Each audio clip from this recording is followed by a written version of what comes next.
Hey guys, it's Claryberry, and I just want to talk with you for a moment about BananaBlondie's video. She just did a video about where she said she made her daughter cry.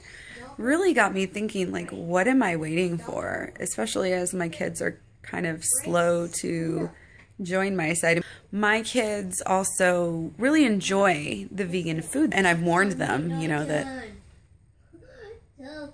they're not getting any more meat or cheese out of me. I sort of, because I had eaten meat with them so long, you know, I felt that it was kind of unjust to just yank it out from under them. But just watching Michelle, just watching her and how she dealt with her kids. I don't know how long Michelle has been vegan, but it seems like her kids are pretty used to it. I don't know. I'm probably using that as an excuse. She's a better vegan than me.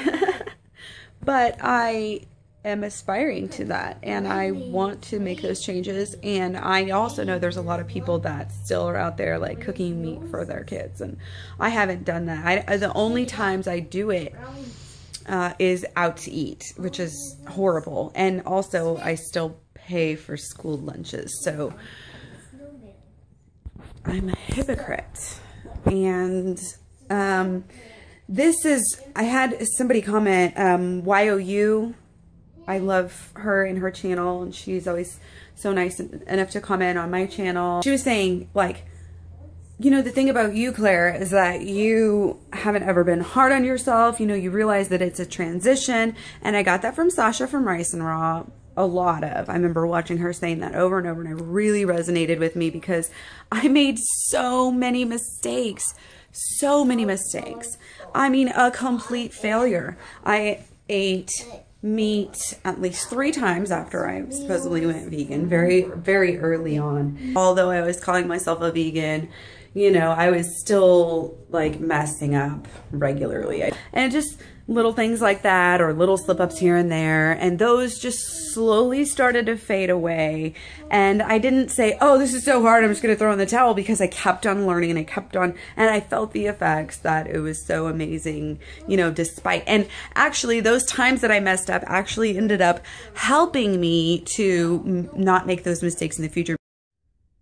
But so what I was saying about BananaBlondie, we should be showing our kids. We shouldn't be scared. If you are anybody that gives BananaBlondie crap over that is just backwards, especially if they're a vegan. I don't think anybody should be giving her crap. If you're gonna feed your kid that, then they should be able to see it. And long ago, when people weren't so removed from their environment, hidden in a little house where the slaughterhouse is like 50 miles away or something. I mean, slaughterhouses aren't anywhere near here. So nobody knows what it's like. We don't even see, you went to the butcher, you would see more of that. Nobody does that anymore. We go to these nicely, neatly packed grocery stores, and none of these kids have any idea. And they slowly just learn, but by the time that they learn about it, they're already addicted to the substances. And do you know, check out this little graphic here that will tell you about how heart disease is actually one of the top leading causes of death, even for children. They have been showing atherosclerosis in children in America as young as 4 and 5 years old.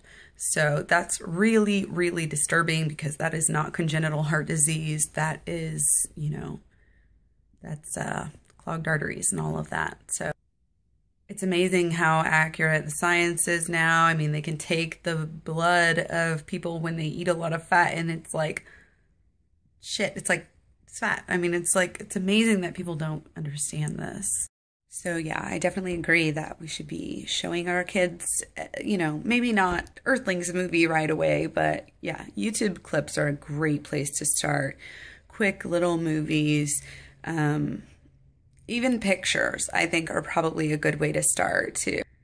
because I'm one of those type of people that I don't like graphic images. I don't watch horror movies. I don't want to be watching this stuff over and over again.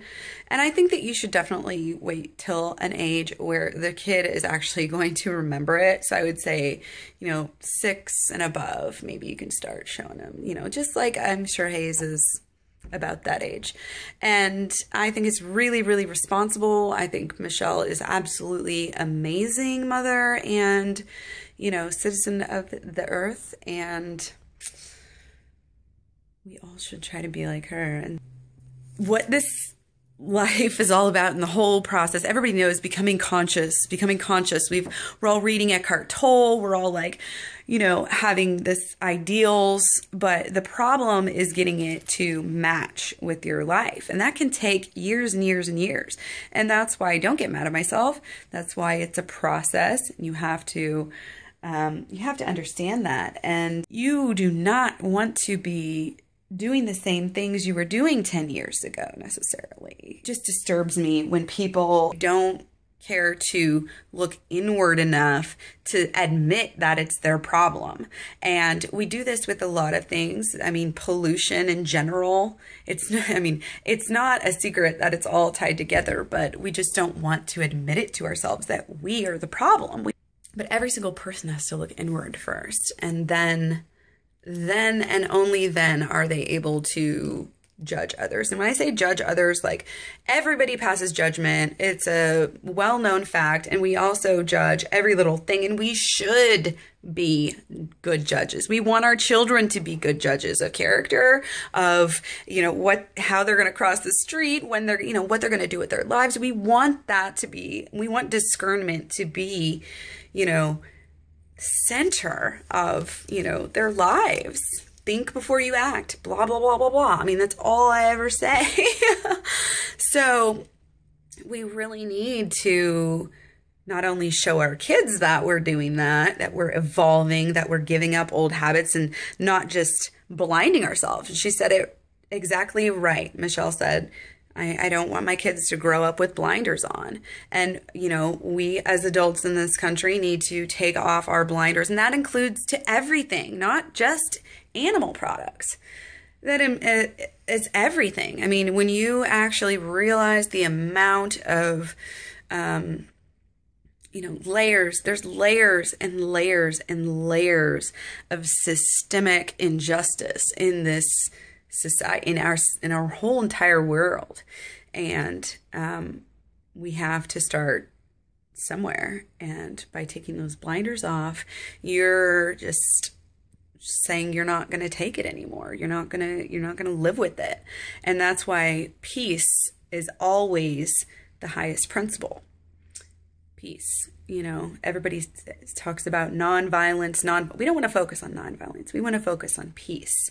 It's not a nonviolent movement. It's a peace movement.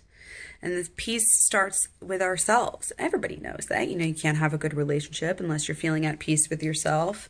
It's like, I still drive a car and I still pay for school lunches and I still do this, but I don't have to anymore.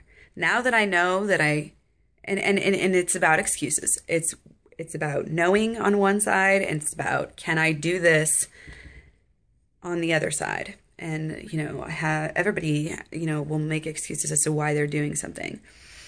But that's the part of the other side of the blinders that you have to take off. You have to take off those excuses. You have to get rid of those excuses and say, I'm not going to do it anymore. I'm not going to allow this to happen. This isn't going to make for a good world.